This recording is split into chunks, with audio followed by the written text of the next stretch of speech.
उस दिन पूरा स्वर्ग लोक कांप गया जब श्री हरि विष्णु ने देवर्षि नारद से कहा, नारद, तुम नहीं बल्कि मृत्यु लोक पर रहने वाला एक साधारण सा किसान मेरा सबसे बड़ा परम भक्त है। ये सुनते ही नारद मुनि के पैरों तले जमीन खिसक गई। आखिर ऐसा क्या हुआ कि साक्षात भगवान विष्णु ने एक साधारण से किसान को अपना परम भक्त बताया और 24 घंटे नारायण नारायण जपने वाले नारद मुनि का घमंड चकनाचूर कर दिया। ये कहानी उस समय की है जब नारद मुनि को अपनी असीम भक्ति पर अहंकार होने लगा था। उन्हें लगने लगा कि इस पूरे ब्रह्मांड में श्री हरि का उनसे बड़ा कोई भक्त हो ही नहीं सकता। इसी घमंड और जिज्ञासा के साथ लोक लोकांतर का चक्कर लगाते हुए वे साक्षात बैकुंठ धाम पहुंचे और अभिमानी होकर श्री हरि विष्णु से पूछ लिया, प्रभु, इस पूरे संसार में आपका सबसे बड़ा भक्त कौन है? तब भगवान विष्णु ने मुस्कुराकर उस गरीब किसान का नाम लिया। नारद मुनि का अहंकार आहत हुआ। सच्चाई जानने की बेचैनी में उन्होंने भेष बदला और धरती पर जाकर उस किसान की जासूसी करने लगे।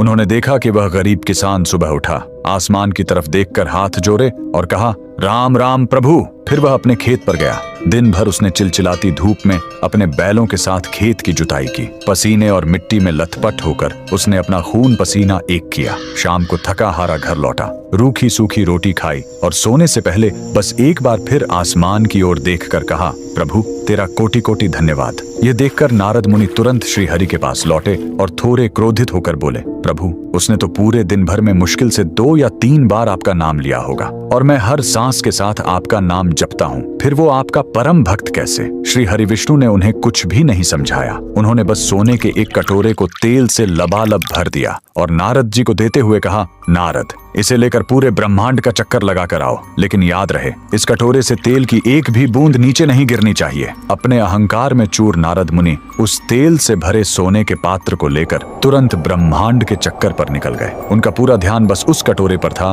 कि कहीं तेल छलक ना जाए। परिक्रमा पूरी करके वे वापस लौटे और गर्व से सीना चौड़ा करके बोले, प्रभु, देखिए, मैंने तेल की एक बूंद भी नहीं गिरने दी। तब भगवान विष्णु ने शांत स्वर में पूछा, नारद, बस इतना बताओ कि इस पूरी परिक्रमा के दौरान तुमने कितनी बार मेरा नाम लिया? नारद जी हिचकिचाते हुए बोले, प्रभु, आपने तो मुझे इस काम पर लगा दिया था, मेरा सारा ध्यान तो इस कटोरे पर था, तो मैं आपका नाम कैसे लेता? श्री हरि विष्णु मुस्कुराए और बोले, नारद, उस गरीब किसान के सिर पर भी गृहस्थी, परिवार और कर्म का ऐसा ही तेल से भरा हुआ भारी पात्र रखा है। वह दिन भर अपनी जिम्मेदारियों और कर्मों का भारी बोझ उठाता है, लेकिन फिर भी उस भयंकर संघर्ष के बीच वो मुझे याद करना नहीं भूलता। और तुम तेल के एक छोटे से पात्र के बोझ में ही अपने प्रभु को भूल गए। उसी पल देवर्षि नारद का सारा अहंकार आंसुओं में बह गया। वे समझ गए कि कर्म ही सबसे बड़ी पूजा है। उन्होंने श्री हरि विष्णु के सामने हाथ जोड़कर क्षमा मांगी। तो कमेंट्स में जय श्री हरि विष्णु